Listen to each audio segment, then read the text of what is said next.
Kalau niatnya, ini orang lama nggak bayar-bayar, saya ambil 20 juta, saya curi supaya lunas utangnya, maka dia tidak dipotong tangan. Tergantung niat, dia tidak dipotong tangan. Tapi kalau niatnya dia memang mencuri, dia mau curi 20 juta buat dia, utang 20 juta tetap dia bakal tagih. Nah, namanya mencuri kan dia nggak mau ketahuan. Dia mencuri 20 juta, dia simpan, udah. Tapi dia tetap nagih 20 juta. Ya lu punya utang belum bayar. Nah itu berarti niat dia bukan untuk pembayaran utang, niat dia untuk apa itu? Mencuri. Di kasus kedua dipotong tangannya. Ini kan korinahnya gampang, nggak sulit. Dia nyuri 20 juta, itu ada nyuri, besoknya dia ngomong sama orangnya, anu udah nyolong duit ente 20 juta, utang ente lunas. Selesai. Kalaupun itu diperkarakan, Anda tetap dia bisa kena taksir karena ngambil barang orang tanpa izin. Dia tetap kena taksir, tapi nggak boleh dihukum potong tangan, nggak kena. Karena niat dia untuk mengambil balik hak dia.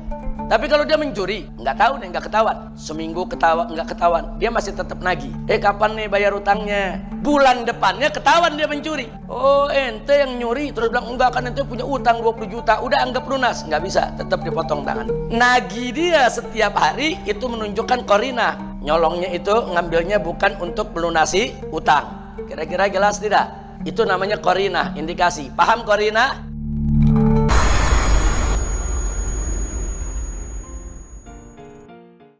Bab 54 tentang hudud, tamyizul amad wa subahi minal khata bin niyah. Kita tahu bahwa di dalam pembunuhan itu ada pembunuhan sengaja, ada nggak sengaja.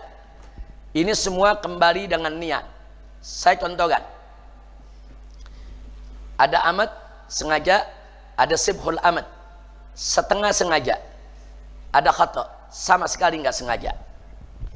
Contoh, al-amad, orang memang dia bawa senjata, dia niat membunuh seseorang, dia bunuh. Itu pembunuhan amad namanya. Enggak sengaja seperti kecelakaan. Saudara, di jalan mobil sudah ngikuti aturan, tapi karena memang kecelakaan, terjadi kecelakaan, meninggal dunia, itu khata. Tapi ada yang sibhul amad. Nah, sibhul amad contohnya apa? Kita punya niat nganiaya orang, tapi nggak punya niat kita buat ngebunuh dia. Niatnya cuma nganiaya, mukullah sekali. Tahu-tahu sekali pukul mati. Saudara, kita nggak ada niat untuk bunuh dia, tapi kita ada niat untuk nganiaya dia. Nah, itu saudara namanya sibhul amad. Dia membunuh tanpa sengaja. Niat nganiaya ada. Atau ada guru, saudara, muridnya bandel ini di kelas. Ada penghapus, pegel tuh guru. Ini murid disuruh diam, nggak diam. Dia timpuk sama penghapus. Begitu dia timpuk dengan penghapus, saudara, kena keningnya, meninggal. Saya tanya, ada gak niat guru untuk membunuh? Tapi niat guru untuk menyakiti? Ada. Niat nyakitin ada, ya nimpuk pasti nyakitin. Niat nyakitin ada, niat ngebunuh gak ada. Itu namanya sibhul amad. Nah, itu setengah sengaja tuh, mirip-mirip sengaja. Jadi pembunuhan itu ada yang sengaja, ada yang betul-betul tidak sengaja, ada yang setengah sengaja, menyerupai sengaja, sibhul amad. Masing-masing ada hukum. Nah, untuk menentukan mana yang amad, mana sibhul amad, mana khata, semua kembali kepada apa? Niat. Niat ini nanti dibuktikan, saudara. Dibuktikan dengan korinah-korinah, betul gak dia nggak sengaja? Saudara, oh ya betul, ternyata dia nggak sengaja. Nah, kalau sudah dibuktikan dengan korinah dia tidak sengaja, hukumnya tidak sengaja. Dibuktikan dengan korinah ternyata dia memang sibhul amad, menyerupai sengaja, hukumnya sibhul amad.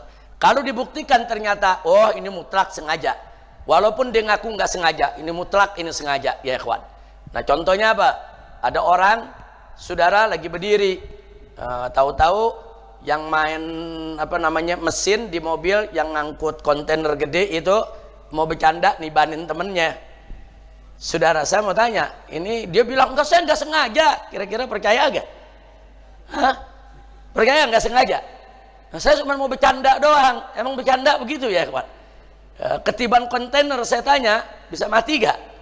Nah, kalau begini nggak ada tuh, kecuali kalau dia lagi jalan ke mesin, temennya di bawah yang lagi ngatur ya ke kanan, ke kiri, tahu-tahu mesinnya yang rusak, tahu-tahu talinya yang putus. di luar kendali dia, itu tidak sengaja. Ya ikhwan. Tapi kalau dia ukur ke temennya, begitu dapat dia pencet, dilepas, nggak sengaja. Perkara nggak sengaja. Nah, berarti sengaja nggak sengaja perlu dibuktikan tidak? Perlu. Nggak cukup iddia, nggak cukup hanya pengakuan saja. Baik. Sampai bab berapa barusan? Sekarang bab 55. Asirul inab biqasdil khaliyah awil khamriyah. Ada orang bikin jus anggur tapi niatnya bikin khamar. Hati-hati, niat itu bisa menentukan ya kawan. Nah, jadi kalau dia niatnya bikin khamar, saudara, maka hukumnya bisa haram. Tapi kalau niatnya bikin jus kan nggak apa-apa. Silakan kita bikin jus dari aneka ragam buah-buahan. Yang jelas dalam urusan itu pun ada urusan niat. 56 babus sarikah. Nah, ini bab pencurian. As-sarikah fima idza akhadha alatil malahi biqasdi kasriha au ishariha au biqasdi sarikatiha. Jadi saudara, niat itu berperan dalam urusan pencurian. Seperti pencurian alat-alat musik, saudara, alat-alat hiburan, saudara, dengan niat menghancurkannya, atau sebaliknya, saudara. Nah, atau niatnya ingin mencurinya. Ini semua kembali kepada niat. Apa dia punya niat, saudara, itu akan berlaku pada penetapan hukumnya.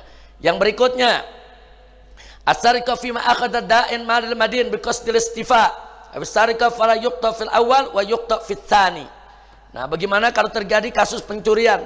Fima idza akhadha da'in, kalau seorang pemberi utang, saudara, dia mengambil uang dari orang yang utang kepada dia biqasdil istifa. Dengan maksud supaya utangnya dipenuhi, dibayar, dilunasi, saudara. Awis sarika, atau dengan niat dia mencuri, fala yuqta fil awal wa yuqta fit tsani. Si A ngutangin duit kepada si B. Katakan utangnya 10 juta atau 20 juta yang udah mencapai nisab pencurian. Dia ngutangin, saudara. Si B minta utang duit 20 juta, dikasih utang. Kemudian berselang waktu, si A tahu nih si B punya duit. Nah, dia curi duitnya 20 juta, saudara.